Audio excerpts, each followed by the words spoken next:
Tempo kiasi.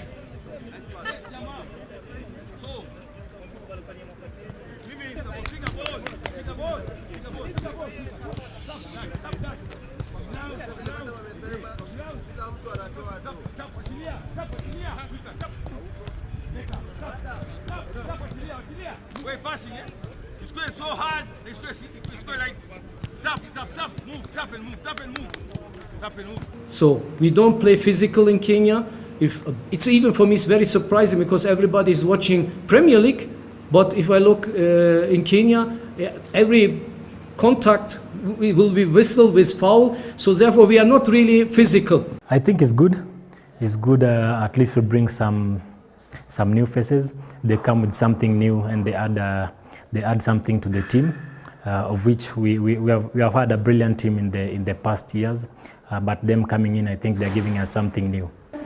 I think ni good and great to be back to the national team. Juni tumeka outside for our cup for 1 year, and it's something that it will affect us as a country. So to be back is something that it makes us proud and to represent the country, because tuna